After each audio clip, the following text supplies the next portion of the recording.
Welcome back, detectives. Let's dive into another horrible case. The case of Christina Parcell. Christina Parcell, a 41-year-old veterinarian, worked at a clinic in the small town of Greer, South Carolina, which has a population of 35,000. Her colleagues all described her as an exceptional person. She was regarded as the best in her department and was highly experienced. She had a great sense of humor, which helped alleviate challenging situations at work. Her coworkers respected her, and management highly valued her talents. Christina had a young daughter, whom she co-parented with her ex-husband, John Mello, during the early years of her life. Friends and acquaintances all agreed that her daughter meant everything to her. After their daughter's birth, Christina and John separated but maintained joint custody. Then, she was engaged to a new partner named Bradley. Despite an apparently perfect life, but she was involved in a custody battle with her ex-husband, John, and the custody dispute between them was intense. On October 5, 2021, when their daughter visited her father, John, he flew her to Italy. This prompted Christina to file a complaint against him for violating custody, which further strained their relationship. Christina even launched a GoFundMe campaign to raise money for her legal expenses, and many people contributed. On October 13, 2021, Bradley, aged 65, tried calling Christina's in the morning. After she failed to answer, he went to her house. He knocked, and when there was no response, he entered through the back door. Inside, he discovered a horrifying scene. Her lifeless body was in the living room with rose petals scattered around. So, he immediately called 911, but it was too late to save her. Police discovered over 30 stab wounds on her body, mostly on her head, face, and neck. Although the scene was chaotic, it did not resemble a typical robbery. The police found unusual mystical objects in the house, hinting that someone unstable might have conducted a sacrificial ritual. This led investigators to consider the possibility of a ritual murder. Forensic experts determined that Christina was murdered elsewhere. Evidence of dragging was found throughout the house, and in some areas, the body was left behind and placed in various positions, possibly to take photographs of sexual acts. Later, the body was moved to the living room and covered with rose petals, with petals also strewn along the path where it was dragged. When information about the incident leaked to the press, they dubbed it the rose petal murder. At that moment, the police have not found any signs of forced entry into the house. However, Bradley, who alerted emergency services, had entered through the back door. He informed detectives that this door was always left unlocked, suggesting the intruder could have entered the same way. At the crime scene, detectives discovered clear signs of staging that complicated their investigation. They had to sort through numerous conflicting pieces of evidence to discard the irrelevant and find the right direction. Detectives have never encountered such complex and confusing murder cases before, making it difficult to determine which lead to pursue. They suspected that the murder was intentional. The perpetrator had specifically gone to Christina's house to commit it. And detectives must find out his motives and who he is. Inside the house, they found memory cards and the laptop in the living room near the body. A transparent handbag containing a powerful illegal drug was also discovered. There were small droplets of dried blood, and Christina's mobile phone lay nearby. In the hallway, a bag was found with 2 white envelopes, each containing $500 in cash. A suitcase held a firearm, a single-shot self-defense pistol, and numerous documents related to a court case involving Christina's daughter, prompting detectives to consider the possibility that her ex-husband, John Mello, was involved.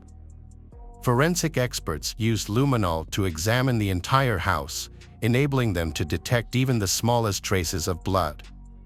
They discovered hundreds of tiny blood spots in various places, highlighting the attack's brutality. Christina suffered a significant loss of blood and endured severe pain before dying. She was stabbed 31 times. the police scrutinized Christina's mobile phone for any leads. Initially, detectives focused on whether her partner, Bradley, who found her body, might be involved in the attack. To compare information, they also retrieved his mobile phone to analyze its contents. Police noticed peculiar behavior from he was highly agitated. His reaction didn't seem like that of a grieving fiancé. He was trembling, inconsistent in his statements, and wore gloves throughout his interactions with the investigators.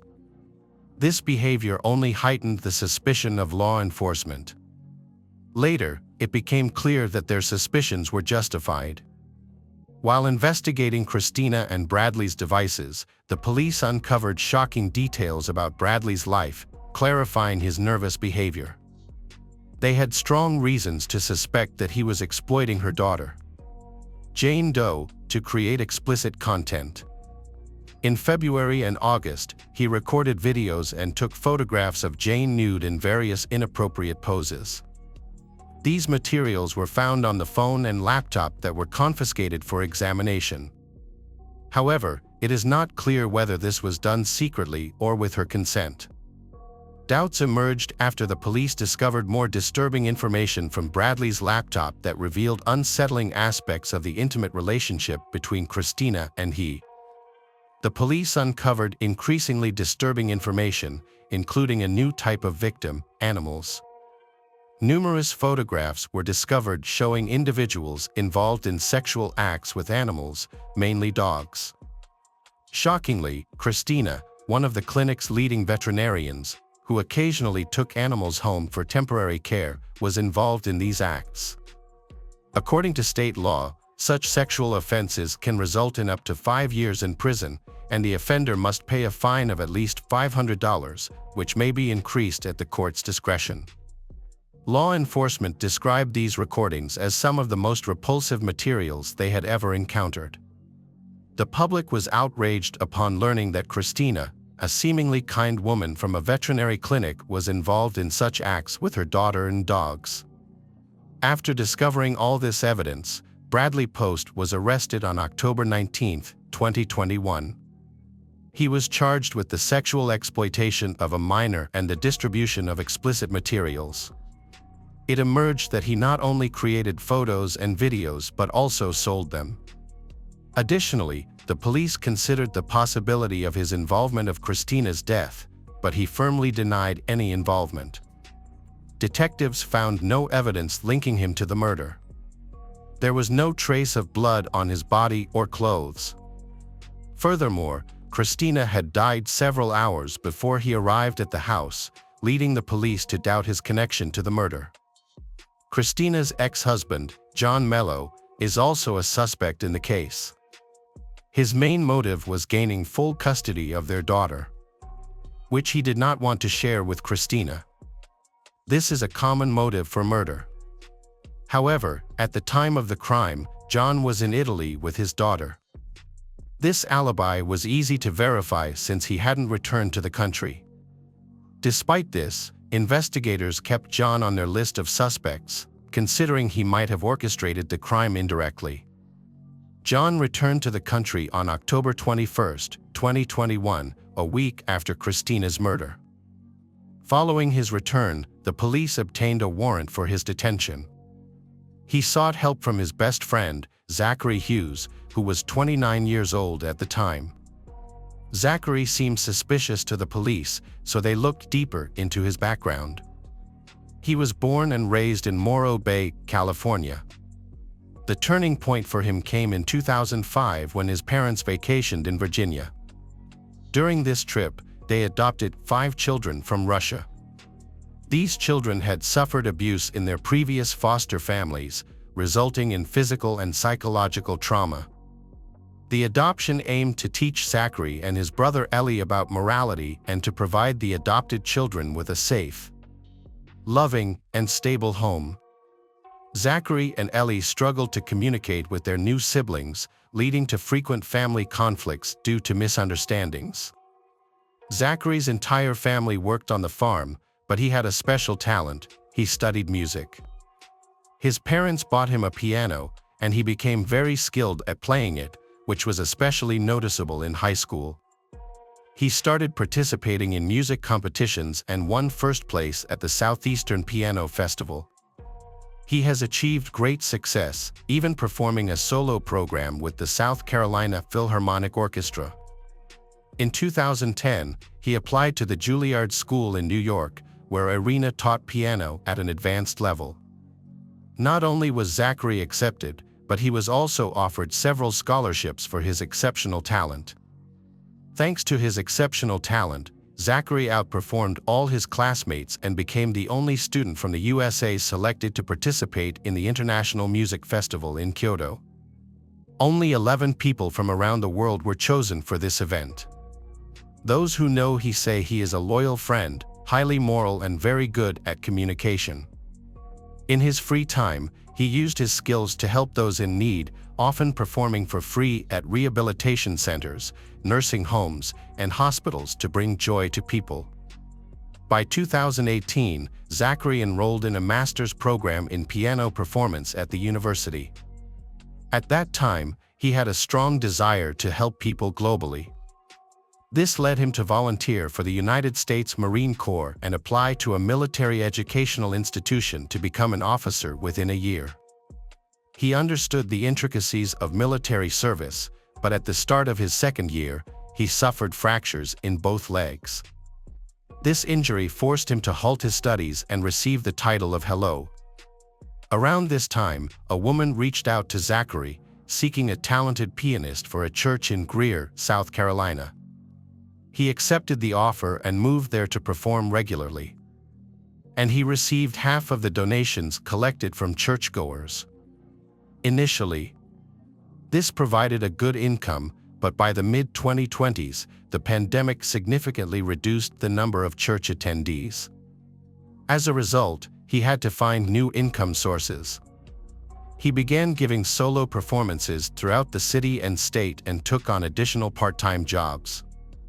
Additionally, he started a blog offering valuable piano lessons. To support his performances, he acquired portable electrical equipment, which provided him with the necessary mobility. While living and working in South Carolina, Zachary met John, Christina's ex-husband and a former music producer.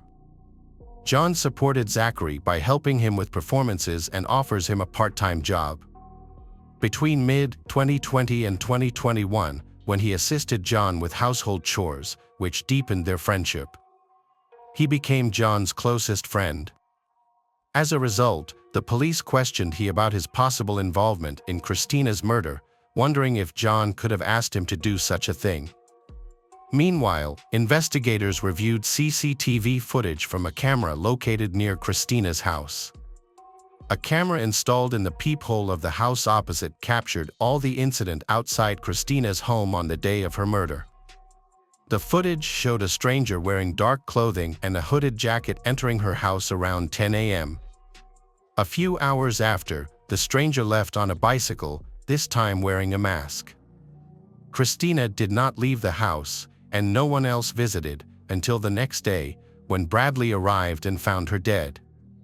This evidence cleared Bradley from the list of suspects in the murder case, although he remained in jail on other charges. Investigators suspected that a stranger in dark clothing, captured on camera, was the killer, but they couldn't identify him. His face was covered, and there were no distinguishing features on his body. They then requested footage from surveillance cameras along the bicycle paths to trace his movements and began reviewing the recordings. This process was lengthy but fruitful. The bicycle appeared in several videos, including one where the stranger in black was loading it into the back of his pickup truck. Although the grainy footage obscured the license plate, the model, make, and color of the truck matched Zachary's vehicle. It seemed he was involved in the brutal murder of Christina's. The police obtained a warrant to search Zachary's house. There, they found a bicycle identical to the one used by the attacker. They seized Zachary's computer for examination. Through this, they discovered active correspondence between John and Zachary, uncovering over 1,700 text messages, most of which were encrypted. The messages were clearly coded and contained hidden information. Additionally, some texts were jumbled. They probably did this to distract the police if the police suddenly contacted them. Detectives found the following clues in the messages. On April 17, 2021, 6 months before Christina's death, John asked to host a party for her. This message was not encrypted. On the day of the murder, John asked a friend how the musical performance went, and the friend replied that everything was great. Although it seemed like a harmless question, the police discovered there was no performance that day. They suspected that John used performance as a code word for the murder of Christina. All other information on Zachary's phone was either encrypted or deleted. He also used an access code unknown to the police, which complicated and delayed their investigation.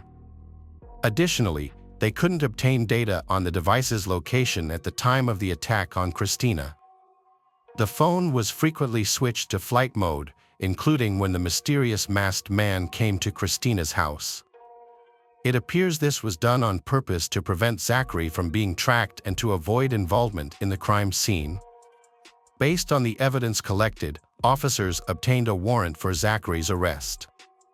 While they were preparing to file charges, Zachary was invited to perform on an international cruise. By the time the warrant was issued, he was already in Europe, so the detectives had to wait. Fortunately, when the charges were filed, Zachary had returned to Michigan, unaware that they were planning to arrest him. He could have easily left the country by crossing into Canada or taking another flight to a cruise ship. However, once he learned about the charges, he voluntarily returned to South Carolina and surrendered to the police, believing they were mistaken. On November 3, 2021, Zachary hired lawyers to defend his reputation, stating he was not guilty of any wrongdoing and intended to refute the slander tarnishing his name. However, he refused to allow the police access to his phone, prompting them to file a court petition. The court subsequently ordered full access to the mobile phone. Despite this, he repeatedly provided incorrect passwords, which delayed the investigation.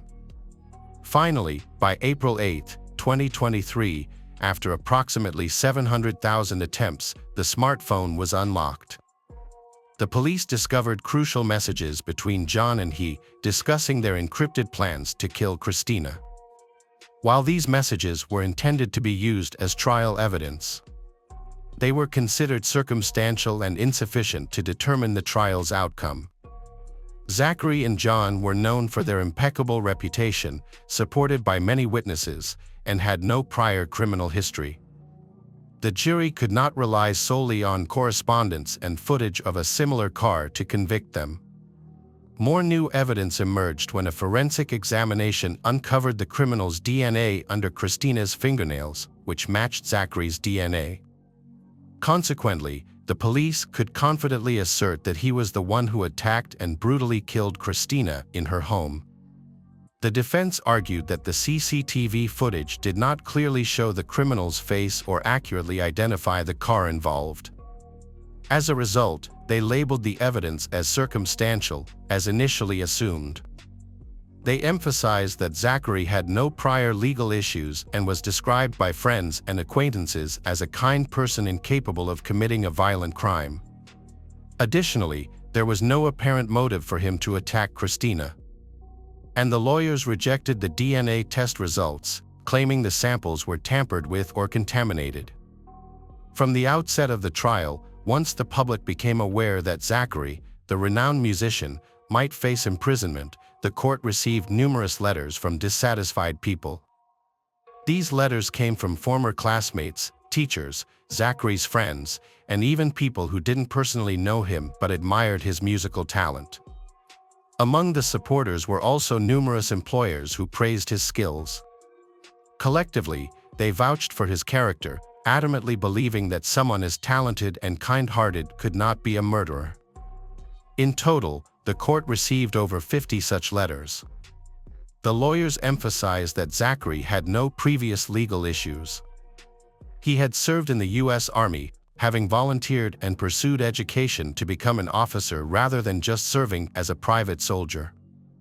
Additionally, Zachary could have avoided any legal troubles by simply accepting an invitation to return to work on a cruise liner. However, he chose to return to his home state and turn himself into the police as soon as he learned about the charges against him. He was fully aware of everything, including the warrants that the police were obtaining to investigate further. Despite this, he wasn't deterred because he believed he was innocent. The lawyers presented this as key evidence of his innocence. Zachary requested to be released on a $100,000 bail so he could be placed under house arrest with his parents until the trial, allowing him to stay in a calm environment where he could play his favorite instrument. He also agreed to have no contact with the families involved in the case. However, the court denied his bail request, leading to his transfer to prison. He remains there, awaiting trial set for 2024. He continues to deny any involvement in Christina's death. John also denies all charges. During a conversation with investigators, he explained that he fled to Italy with his daughter. He said he was exhausted from legal battles with his Christina and was horrified to discover that her fiancé, Bradley, had inappropriate intentions towards his 9-year-old daughter. Evidence suggested Christina was involved, as she appeared in some photos with her daughter.